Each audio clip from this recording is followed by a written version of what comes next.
Today my topic of discussion is electric fishes, osmoregulation in fishes and excretion in fishes. First of all, electric fishes which can generate electric field are electrogenic. Mostly fishes अपनी लिए detect करती हैं pray को. ऐसी fishes जिनमें detection की power होती है उनको हम इलेक्ट्रोरिसेप्टिव फिशेस कहते हैं. ज़्यादातर इलेक्ट्रोजेनिक फिशेस ही इलेक्ट्रोरिसेप्टिव फिशेस होती हैं. मोस्टली इनका वे ऑफ लोकेशन या इनकी प्रेजेंस होती है फ्रेश वाटर में या मेराइन वाटर में, ओशंस में. ज़्यादातर ये पाई जाती हैं साउथ अमेरिका एंड अफ्रीका में. नेक्स्ट, मोस्टली फिशेस जो सी होती हैं ये अपने इलेक्ट्रोरिसेप्टिव सेंसेस के ज़रिए इलेक्ट्रिक फील्ड्स प्रोड्यूस करती हैं, जिनके ज़रिए ये प्रे को डिटेक्ट करती हैं और अपनी लोकेशन सेट करती हैं कि इनको किस तरफ मूव करना है और कहाँ जाना है. ये डायग्राम में शो हो रहा है कि मोस्टली इनमें इलेक्ट्रिक फील्ड जो सी या रेज जो सी हैं वो हेड और टेल से निकल रही हैं, जो इनको डिटेक्शन में हेल्प करती है. इनकी डिटेक्शन पावर मोस्टली रेज और शार्क की निस्बत ज़्यादा होती है. अगर हम कंपेयर किया जाए तो इनमें डिटेक्शन इलेक्ट्रिक फिशेस में पावर ज़्यादा होती है डिटेक्शन की. इनमें एक स्पेशलाइज्ड ऑर्गन होता है जिसको इलेक्ट्रिक ऑर्गन कहते हैं. Electric fishes produce their electric fields from this organ. That's why it is called electric organ. ये ज़्यादातर पाया जाता है रीजन में और टेल रीजन में. And show out the length of body in muscles. ये डायग्राम में भी शो हो रहा है कि मोस्टली ये पर्पस का जो एरिया है लेफ्ट और राइट इलेक्ट्रिक ऑर्गन्स हैं, इनमें पोर्स की फॉर्म में है जो कि इलेक्ट्रिक फील्ड प्रोड्यूस करते हैं. फिशेस की दो टाइप्स हैं, strong electric fishes and week electric fishes. Strong electric fishes जो सी होती हैं वो इसलिए उनका नाम की वजह से ये बाहर होता है कि उनकी जो इलेक्ट्रिक फील्ड प्रोड्यूस करती हैं वो कंपैरेटिव स्ट्रॉन्ग होती है वीक इलेक्ट्रिक फिशेस से. और इनकी ये पावर इतनी स्ट्रॉन्ग होती है कि ये अपनी इलेक्ट्रिक जो सी रेज होती हैं उनके जरिए अटैक करती हैं अपने प्रे पर और किल कर देती हैं सिर्फ अपनी रेज के जरिए. इनकी एग्जांपल्स में है electric eel, electric cat fishes and electric rays. जबकि वीक इलेक्ट्रिक फिशेस जो से होती हैं इनकी रेस क्योंकि इतनी स्ट्रॉन्ग नहीं होती इसलिए हम इनको अटैक में यूज़ नहीं कर सकते, प्रे किल नहीं कर सकते. तो ये ज़्यादातर यूज़ होती हैं नेविगेशन में और ऑब्जेक्ट के डिटेक्शन में बस, इसलिए ये यूज़ होती है कम्युनिकेशन में. जबकि स्ट्रॉन्ग वाली फिशेस जो से होती हैं वो अटैक में यूज़ होती हैं. Osmoregulation. अब क्योंकि फिशेस दो तरह की होती है, marine fishes and fresh water fishes, इन और इनमें ओस्मो रेगुलेशन भी डिफरेंट होती है. ओस्मो रेगुलेशन क्या होती है? सबसे पहले ज़्यादातर maintenance of constant osmotic pressure in the fluid of an organism by the control of water and salt is called osmoregulation. There are two types of fishes, marine fishes and fresh water. सबसे पहले marine में हम पढ़ेंगे. They have a higher concentration of salt in their blood. नहीं, इनमें water की concentration body में ज़्यादा हम रखते हैं क्योंकि इन्वायरमेंट में साल्ट कंसनट्रेशन ज़्यादा होती है. इसलिए ये ऐसा करती हैं कि ज़्यादा वाटर को अब्जॉर्ब करती हैं और अपना यूरिन जो सा है वो कंसनट्रेटेड फॉर्म में एक्सक्रीट करती हैं ताकि पानी को बॉडी में सेव किया जा सके और कम से कम पानी बॉडी से निकाला जा सके. इसलिए इनका यूरिन कंसनट्रेटेड फॉर्म में होता है और ये गिल्स के थ्रू अपनी ज़्यादातर एक्सक्रीशन करती हैं, ओस्मो रेगुलेशन करती हैं. ये डायग्राम में यही दिखाया जा रहा है कि मुंह के जरिए वो वाटर और साल्ट एंड फूड से ले रही है और दूसरी तरफ वाटर से सी वाटर पीने से ले रही है और बाद में एक्सक्रीशन करती हैं जिसके जरिए साल्ट आइंस और ज़्यादा रिमूव करती हैं और कंसनट्रेटेड फॉर्म में मतलब इनका यूरिनेशन होती है क्योंकि बॉडी में इन्होंने पानी ज़्यादा सेव करना होता है कंपेरेटिव टू इन्वायरमेंट. नेक्स्ट है fresh water environment. Fresh water they are hypotonic in nature, means इनके सराउंडिंग में वाटर की कंसनट्रेशन बहुत ज़्यादा होती है और बॉडी में कंपैरेटिव साल ज़्यादा होता है इन्वायरमेंट की निस्बत. इसलिए ये इनमें ओस्मो रेगुलेशन इस तरह होती है कि ज़्यादा से ज़्यादा कोशिश होती है कि बॉडी में से पानी एक्सक्रीट किया जाए और साल की कंसनट्रेशन बॉडी में रखी जाए. और that's why they drink low amount of water and produce hypotonic urine, have higher concentration of water and low concentration of salt. इनका यूरिनेशन जो होती है वो डाइल्यूटेड फॉर्म में ज़्यादा होती है कि पानी की मकदार ज़्यादा से ज़्यादा होती है और यूरिन जो है कंसनट्रेटेड होता है, लेस कंसनट्रेटेड होता है. They have small tubules so that the minimum water is reabsorbed. Water की रीअब्जॉर्प्शन कम होती है क्योंकि ऑलरेडी बॉडी में बहुत वाटर होता है और इन्वायरमेंटल भी बहुत ज़्यादा वाटरी होता है, दैट्स व्हाई इनमें अब्जॉर्प्शन भी कम होती है पानी की। यहाँ पे भी ये डायग्राम है osmo regulation in fresh water fishes.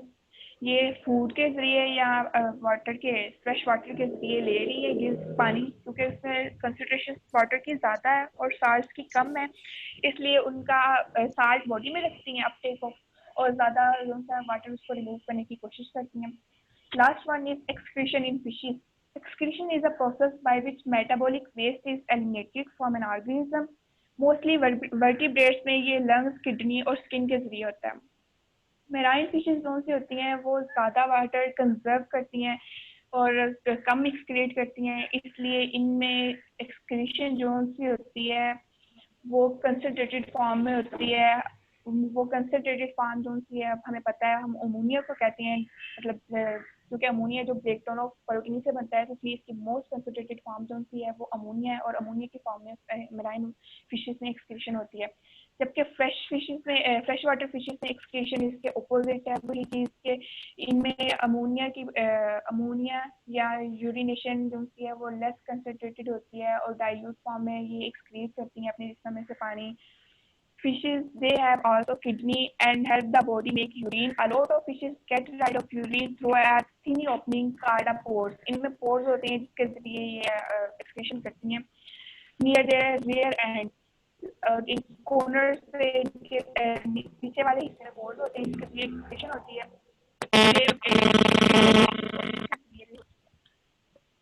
तो ये था सर टॉपिक। बेटा क्या टॉपिक था आपका? Electric fish. इलेक्ट्रिक फिश नहीं और भी है साथ कुछ? सर इलेक्ट्रिक फिश था, इसमें ऑस्मो रेगुलेशन थी और इनमें एक्सक्रीशन थी। ऑस्मो रेगुलेशन एंड एक्सक्रीशन यहाँ लिखेंगे, ठीक है ना? आप टॉपिक जो मर्जी लिखें, ठीक जी है। जी सर। और आगे कौन है? सर सायरा सुल्तान। चलिए उसको दें।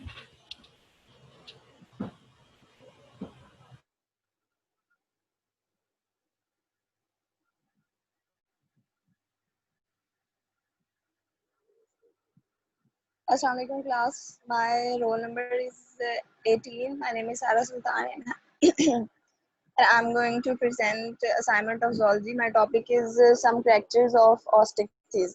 First of all, we will discuss locomotion in osteichthyes. Fishes को वाटर में से स्विम करने के लिए लेस एनर्जी की ज़रूरत होती है। The reason why they need less energy to swim through water is that कि फिशेस की जो बॉडी होती है वो स्ट्रीमलाइंड होती है, मतलब कि उनकी जो बॉडी होती है वो प्लानर होती है, कोई रेजिस्टेंस वगैरह नहीं होती है, इसलिए फिशेस जो है वो इजीली मूव कर सकते हैं वाटर से। इसके अलावा म्यूकॉइड सिक्रीशंस होती हैं जो कि फिशेस सीक्रेट करते हैं, जिससे उनकी बॉडी जो है वो लब्रिकेट हो जाती है। लब्रिकेट का मतलब होता है कि उनकी जो बॉडी होती है वो ग्रीजी या ऑयली हो जाती है, जिससे फ्रिक्शन जो है वो रगड़ मतलब कम हो जाती है फिश और वाटर के दरमियान। इसके अलावा फिशेस जो हैं वाटर की जो बाइंड प्रॉपर्टीज होती हैं वो भी कंट्रीब्यूट करती हैं फिश की मूवमेंट में। वाटर की बाइंड प्रॉपर्टी क्या होती है कि वाटर किसी भी मतलब ऑर्गेनिज्म या चीज़ को अलाउ करता है कि वो ग्रेविटी के अगेंस्ट मूव कर सके, मतलब चीज़ों को अलाउ करता है ऑर्गेनिज्म को कि वो वाटर में फ्लोट कर सकें। इसके अलावा इसलिए फिश को ग्रेविटी के अगेंस्ट कम पुल मतलब एक्सर्ट करना पड़ती है। इसके अलावा फिशेस अपने फिन्स वगैरह को भी यूज़ करती हैं स्विमिंग के लिए। फिश के जो मसल बंडल्स होते हैं वो जिगजैग पैटर्न में अरेंज होते हैं, और जो सबसे फास्ट मूविंग और एफिशिएंट मूविंग फिशेस हैं वो ट्यूना और मैक्रेल हैं। वो मतलब मूव करते हैं अपने वर्टिकल कॉर्डल फिन को यूज़ करके। इनके जो कॉर्डल फिन होते हैं वो टॉल होते हैं और फॉर्क शेप होते हैं, जिससे जो सरफेस एरिया है वो रिड्यूस हो जाता है, जो कि टर्ब्यूलेंस काज कर सकता है या इंटरफेरेंस काज कर सकता है फॉरवर्ड मूवमेंट के साथ। टर्ब्यूलेंस क्या होती है, मतलब वाटर के जो पार्टिकल्स हैं वो इरेगुलरली मूव करना स्टार्ट कर देते हैं और फिश के ऊपर एक स्ट्रेस एक्सर्ट हो जाता है, जिससे वो एफिशिएंटली मूव नहीं कर सकती। लेकिन अगर सरफेस एरिया कम होगा, टर्ब्यूलेंस कम होगी, तो फिश जो है वो एफिशिएंटली मूव कर सकेगी। फिशेस के पास ये डायग्राम में दिखाया हुआ कि 4 तरह के फिन्स होते हैं। कॉर्डल फिन होते हैं, डॉर्सल, पेक्टोरल और pelvic fins. They all help fish to swim through water. समझ After that, we will see the nutrition and digestive system of fishes. ऑस्टिक फेज में हम देख रहे हैं बॉनी फिशेस में। जो अर्लीस्ट फिशेस थी वो फिल्टर फीडर्स थी, मतलब कि वो फिल्टर फीडिंग का मतलब ये होता है कि जब फिश स्विम कर रही होती है उसके माउथ के सामने जो भी प्रे वगैरह आता है वो उसको अपने माउथ के अंदर ले जाती है, लेकिन जब वो अनडिजायरेबल पार्टिकल्स वगैरह होते हैं वो उसको फिल्टर कर देती है। और स्कैवेंजर्स थी, मतलब कि वो डेड ऑर्गेनिजम्स वगैरह पर फीड करती थी।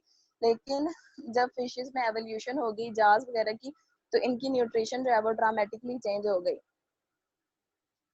जो मोस्ट मॉडर्न फिशेस हैं वो तो अब मतलब प्रीडेटर्स हैं, वो प्रे वगैरह पर फीड करती हैं, लेकिन उनके प्रे भी वेरी करते हैं, मतलब कि कुछ फिशेस वर्टिब्रेट्स पर फीड करती हैं, कुछ इनवर्टिब्रेट्स पर फीड करती हैं।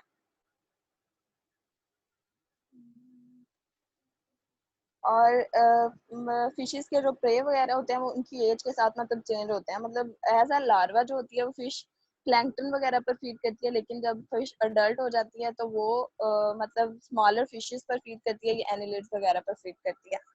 और कुछ फिशेस के जो जार्स होते हैं वो मॉडिफाइड होते हैं मोलस्कस के शेल्स वगैरह को क्रश करने के लिए, चूंकि वो हार्ड होते हैं इसलिए इनमें जार्स में मॉडिफिकेशन भी हो सकती है।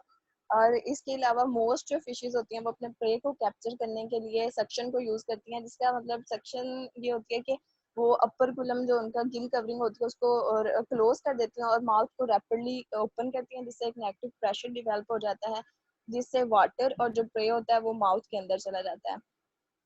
इसके अलावा यहाँ पे बताया हुआ कि कुछ फिशेस में दूसरी फीडिंग स्ट्रेटजीज भी हैं, मतलब जैसे हैरिंग है, पैडल फिश है, वेल शार्क्स वगैरह हैं, वो भी फिल्टर फीडर्स हैं, जैसे मैंने आपको बताया फिल्टर फीडिंग क्या होती है। और इसके अलावा कुछ फिशेस जैसे कि कार्प वगैरह हैं ये फीड करती हैं प्लांट्स पर, स्मॉल एनिमल्स पर।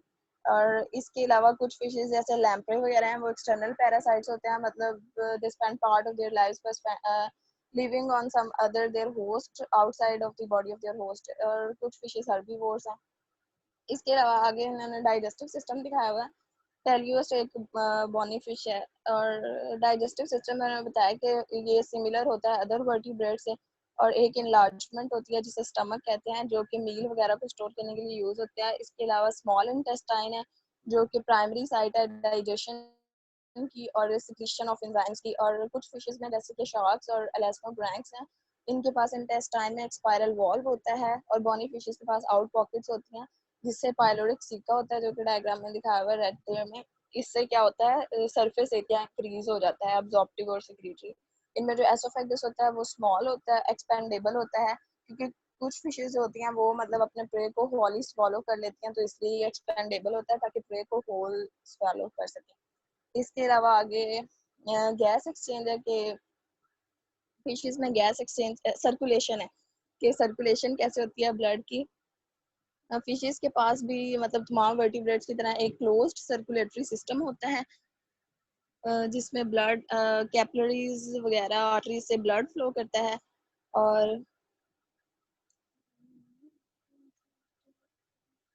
और फिशेस में डायग्राम में दिखाया हुआ है फिशेस के हार्ट में 4 चैम्बर्स होते हैं। पहले साइनस फिनोसिस होता है जो कि डीऑक्सीजनेटेड ब्लड रिसीव करता है from the whole part of body.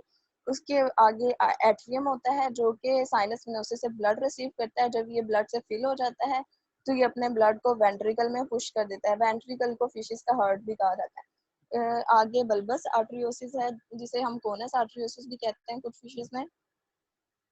यहाँ से ब्लड वेंट्रल अयोटा में चला जाता है, वेंट्रल अयोटा में चला जाता है ऑक्सीजनेशन के लिए गिल्स में। तो जब ब्लड की ऑक्सीजनेशन हो जाती है तो वो डॉर्सल एओर्टा में चला जाता है, जहाँ से blood whole part of the body को सप्लाई हो जाती है ब्लड की।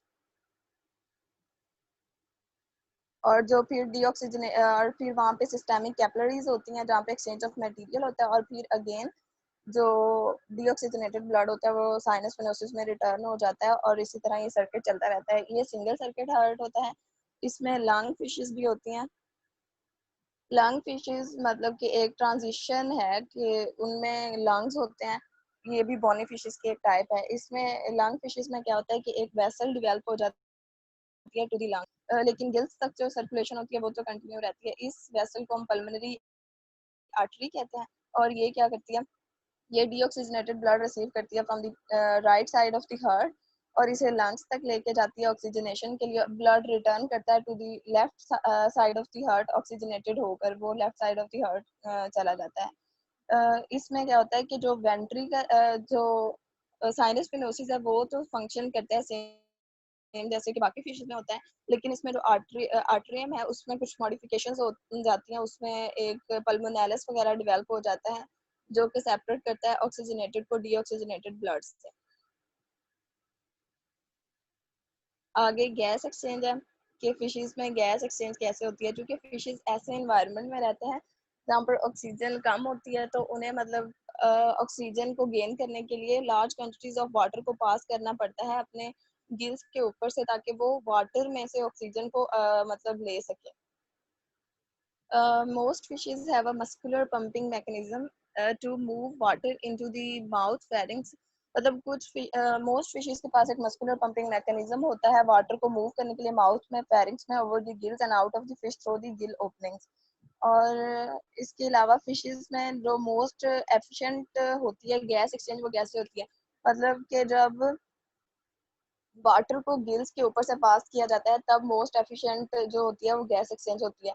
वो गैस एक्सचेंज कैसे होती है, जो गिल्स होते हैं, ये डायग्राम में भी दिखाया हुआ, गिल आर्चिस जो होते हैं गिल से वो अटैच होते हैं, और गिल्स के अंदर गिल फिलामेंट्स होते हैं जिनमें एक्सलेंट ब्लड सप्लाई हो रही होती है गिल फिलामेंट्स में।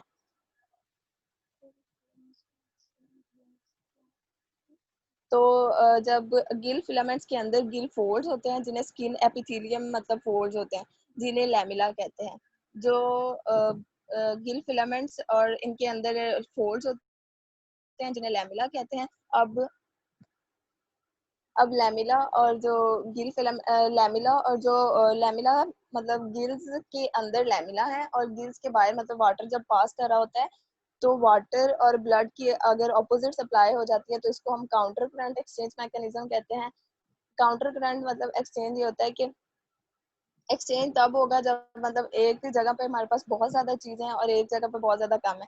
इसी तरह वाटर में चूंकि ऑक्सीजन ज्यादा होती है as compare to the blood of fishes, तो अगर वाटर जो है वो 100% ऑक्सीजनेटेड है तो वहां से डिफ्यूजन होके ब्लड में आ जाएगी और इस तरह मतलब गैस एक्सचेंज होती रहेगी, इक्विलिब्रियम नहीं आएगी क्योंकि ब्लड और वाटर जो है वो अपोजिट डायरेक्शंस में मूव कर रहे हैं। यहाँ पर डायग्राम में भी दिखाया हुआ है 100% ब्लड था, 100% ऑक्सीजन थी वाटर में, तो उससे 80% आ गई ब्लड में। और इसी तरह मतलब ये गैस एक्सचेंज चलता रहेगा और इक्विलिब्रियम अटेन नहीं होगी क्योंकि वाटर में ऑक्सीजन ज्यादा और ब्लड में कम। सर बस। अच्छा जी,